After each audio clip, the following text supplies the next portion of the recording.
Hello everyone, स्वागत है आप सभी का आपके अपने YouTube channel the math group पर। आज के इस वीडियो में हम चर्चा करने वाले हैं कक्षा 10वीं गणित अध्याय 8 की प्रश्नावली 8.2। प्रश्न क्रमांक 1 के पांचों प्रश्न आज के इस वीडियो में हम कवर करेंगे और साथ ही हम किस प्रकार से त्रिकोणमिति की टेबल अगर हमें ध्यान में हो या याद हो तो वहां से मान रख सकते हैं, उसको बड़ी आसानी से सीखेंगे। हर बार बोर्ड परीक्षा में लगभग लगभग यहाँ से एक क्वेश्चन हमें 2 नंबर में देखने को मिलता है, तो इस वीडियो को हम अंत तक जरूर देखें। और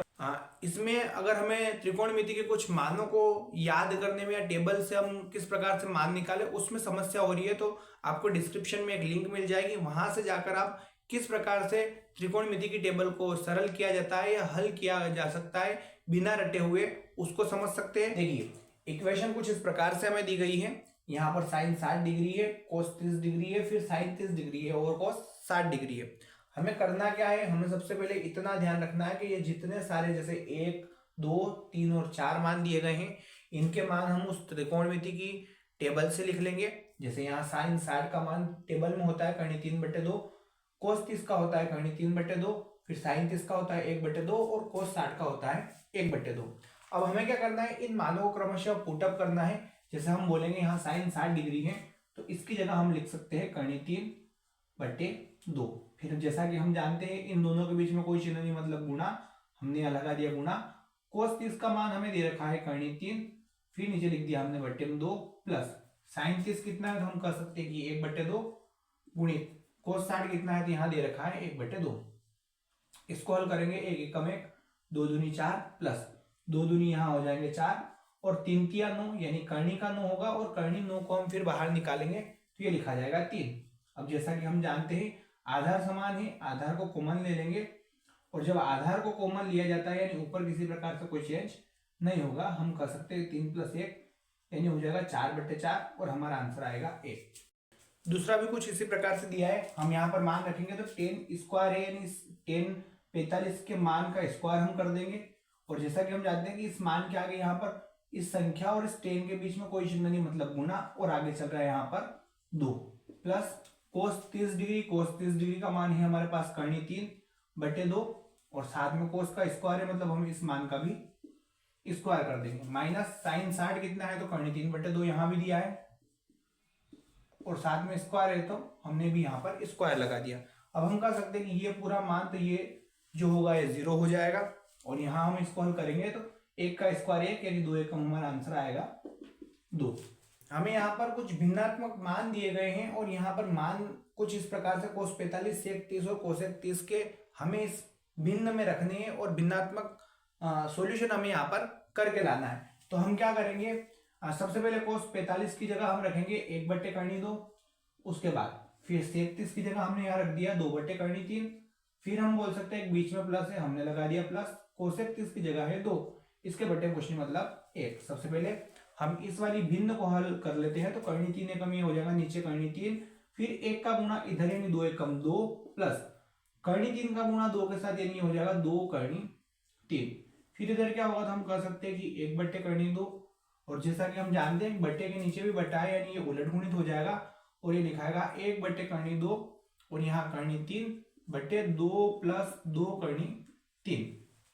अब हमें क्रमशः गुणा करना है, हम गुणा करेंगे तो ये हो जाएगा करनी 3 एकम करनी 3, फिर यहाँ पर करनी 2 का गुणा 2 के साथ यानी ये हो जाएगा 2 करनी 2 प्लस 2 का गुणा यहाँ पे, तो हम जैसा कि जानते हैं करनी का करनी के अंदर गुणा होता है यानी ये हो जाएगा करनी 6 और इसके आगे चल रहा है 2।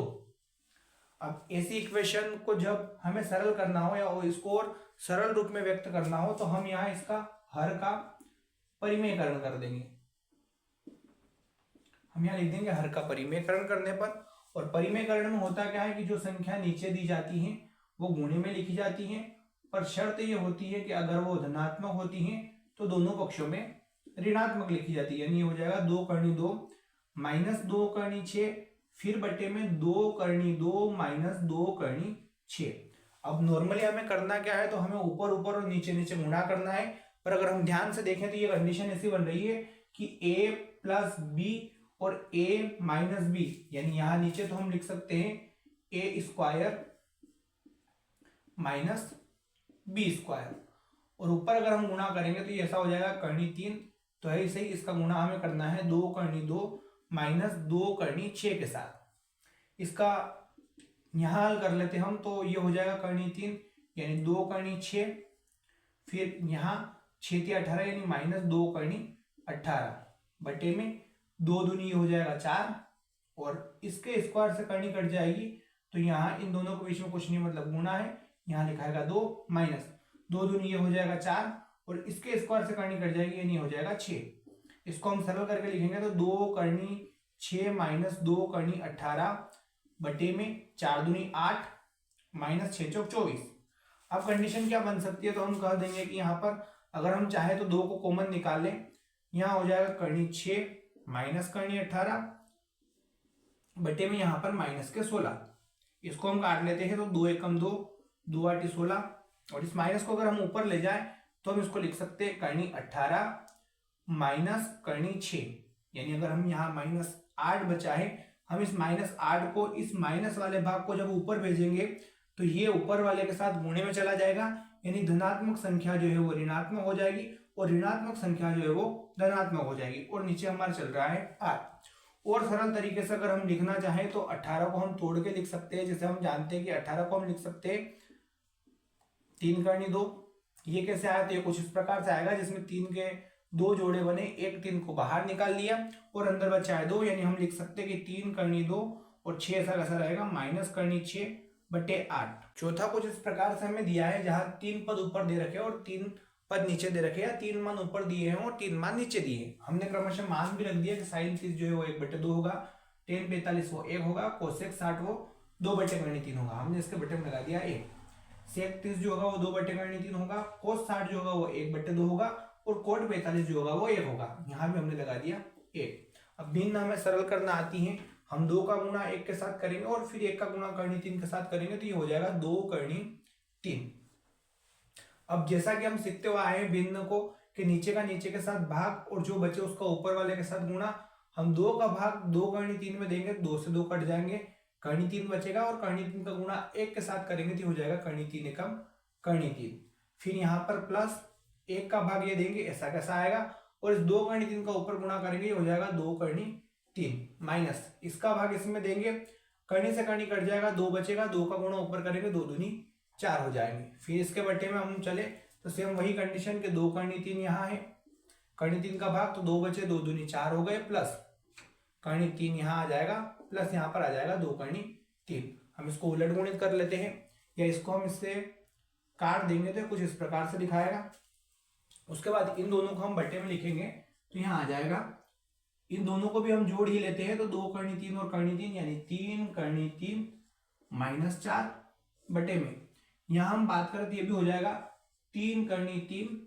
प्लस 4। ऐसी कंडीशन हमने यहाँ पर ला कर रख दी। अब हम चाहें तो यहाँ पर हर का परिमेयकरण कर सकते हैं, तो हम यहाँ लिखेंगे हर का परिमेयकरण, और ये प्लस है मतलब दोनों ओर हमें गुणात्मक रूप में माइनस में लाकर व्यक्त करना है। हमने यहाँ लिखा 3 करनी 3 माइनस 4, फिर 3 करनी 3 प्लस 4, और गुणा लिख दिया 3 करनी 3 माइनस 4 बटे 3 करनी 3 माइनस 4।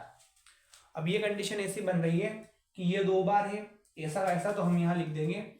3 करनी 3 माइनस 4 का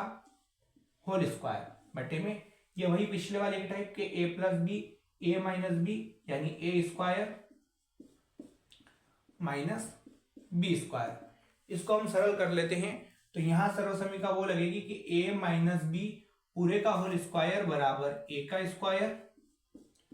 प्लस b का स्क्वायर माइनस 2a b, और बटे में चलेगा इसका इससे स्क्वायर करेंगे 3 तिया हो जाएंगे 9, फिर इससे स्क्वायर से काट देंगे, यानी यहाँ पर लिख दिया मैंने डायरेक्टली 3, 4 चौके हो जाएंगे 16। यहाँ पर हम बात करते हैं स्क्वायर इसका भी है और इसका भी है, 3 तिया ये तो हो गए 9, गुणित यहाँ हम लिखेंगे तो हो जाएंगे 3 प्लस 4 चौक यहाँ हम कर सकते हैं 16 माइनस 2 तिया 6, 6 चौक 24 यानी 24 करनी 3 यहाँ चलेगा, और हम यहाँ कर सकते हैं 9 तिया 27 माइनस 16, यहाँ अगर हम गुणा करें तो 9 तिया 27 प्लस 16 माइनस 24 करनी 3 बट्टे में चल रहा है 11। अब यहाँ 6 6 12 और 13 की 3 हासिल 1 और 2 और 1 3 और 1 हासिल 4, 43 माइनस 24 करनी 3 और बट्टे में आ जाएगा 11। कुछ इस प्रकार से हम इसको सरल कर सकते हैं।